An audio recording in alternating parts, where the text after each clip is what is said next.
Hey guys, welcome back to Shannon Speaks. Today I'm going to be talking about acceptance because I think that it's a pretty important subject, especially when you're doing something like a YouTube channel.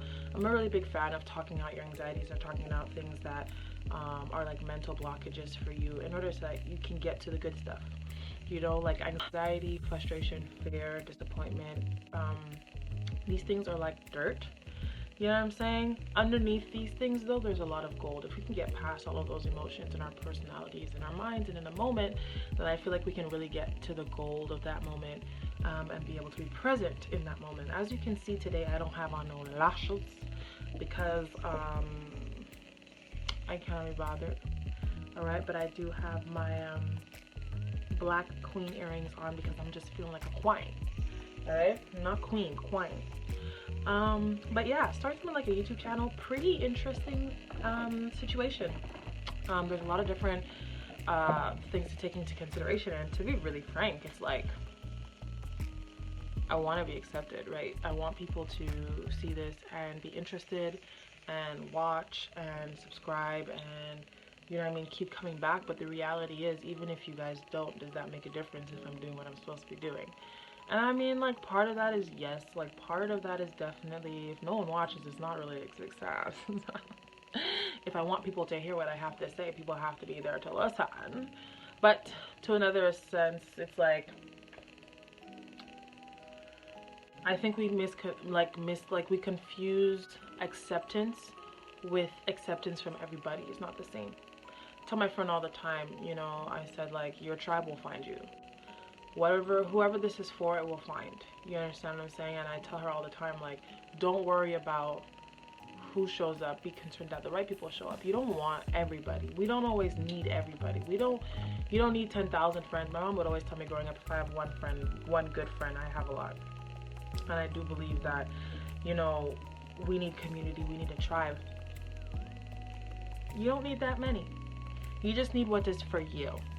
And I want to remind people, not a super long video, but I just want to remind people, you know, like, just love who you are and learn how to accept who you are. There's a really weird thing that happens when you're recording yourself. Like, it's a weird thing that we do in society. Like, who sits down and talks to a phone like there's people there?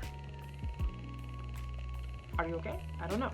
But it's something that people do. I'm doing it.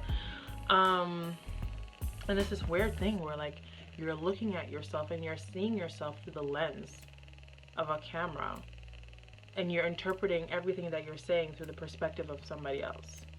And that's really weird if you think about it. It's like you're not able to just see yourself through your own eyes. You have to see yourself through the filter of all these other things. You know what I mean? Pretty weird. Pretty weird sensation. We wake up, we take selfies, we do all these things. We're always looking at our phones, we're always looking at cameras, we're always posting pictures of ourselves. We're always looking at ourselves through a lens. And I know realistically, like, if you're looking in a camera, you're looking at yourself, look at yourself, it's kind of the same thing, but it's not really the same thing. It's not really the same thing. Because when I look at myself in the mirror, the only perspective that I'm concerned about is my own. You know what I mean? And we live in a society where it's like, we're always concerned with what everyone else is going to think. If I really didn't care what your opinion is, I probably wouldn't post certain things on Instagram or on Facebook. That's the reality of it. Because we don't usually post anything. We just post what looks good. Why? Why do we only post what looks good? It's because we're concerned about how we look to other people. And we gotta be careful, man. Like, there's so much going on in this world right now. There's so much low self-esteem. There's so much depression. There's so, like, comparison is the biggest killer of joy for our generation. Like, it's the craziest killer of joy. Craziest killer of joy. And I have to remind women all the time that I talk to.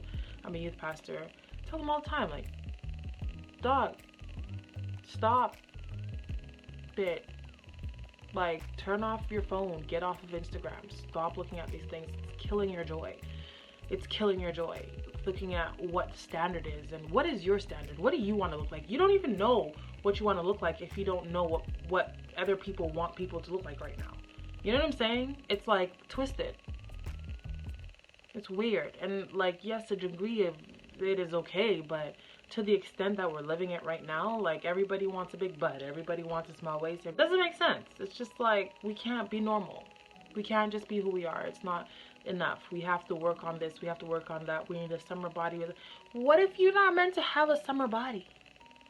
I'm not talking about being unhealthy. I'm talking about, like, if you just big. You were born big, you always been big. You beautiful.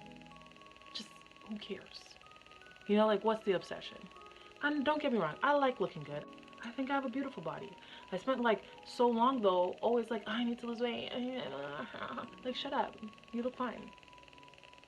When I was, like, 16, I thought I was too big. And now I'm 27, looking at my former 26 self. Well, when you see this, I'll be 28. Looking at my former 26, like, 16-year-old self, and I was like, I'm so small. Now I'm big. You know what I mean? I got this. I got these. Like, beautiful, like, black woman heritage arm things that I thought only came when you had children, but I don't have any, and they're still here. So there's that. Just love yourself the way you are, because you're made amazing. I just need you to know that. And if there was no internet, how would you live? Like, no, seriously, if there was no beauty industry and there was no one to tell you what you look like or what you should look like or how would you really live? You know what I'm saying? You just find your tribe. You just get in where you fit in, like, and that would be that. And I know for generations, there's always been a status quo, always. There's always been someone to tell you what you should be and who you should look like. But how long are we gonna fall? I know it's human nature, but at what point are we gonna continue to be victims in an age where we have access to enough knowledge to know, you know what I'm saying, that, yo, I don't have to live according to this anymore. Like, I don't need to be this anymore. I don't need to do this. I don't need this no more. So, what you gonna do? You gonna fix it? Because realistically, honey, you can't live like this forever. It's torturous. Find what works for you. Where you are. Listen, every tree bears after its own kind. And whatever you sow, you are gonna reap. So if you sow in frustration and anger and dislike and distaste and hate, you're gonna reap the same things. It doesn't matter how much progress you have. It doesn't matter how much weight you lose. You're never gonna like yourself if you don't start that journey from a place of love and acceptance. You have to love yourself, accept yourself. Now, you don't have to wait till you look a certain way to like yourself. Just learn to love yourself now. There's beautiful things in you and for you. Love yourself for those things and work on the other things that you'd like to alternate. But don't hate yourself. Don't hate anything about yourself. Because you're beautiful. You're wonderfully made. That is God's promise. That's what he said. And I'm just not willing at this point to look at my maker and tell him he didn't do a good enough job. With that being said, and I'm looking at the camera because I was having a moment. I wanted you to know that I was looking in your eyesight. But now I'm looking at myself again. With that being said, that's all I have to say. I hope you made it to the end of this video. Don't stop watching my videos, okay? I'm gonna have another one for you. Don't worry about it. I got you. They gonna keep coming. They gonna keep coming because they like talking. That's why you're on this channel. Shannon Speaks. Duh. See you next week.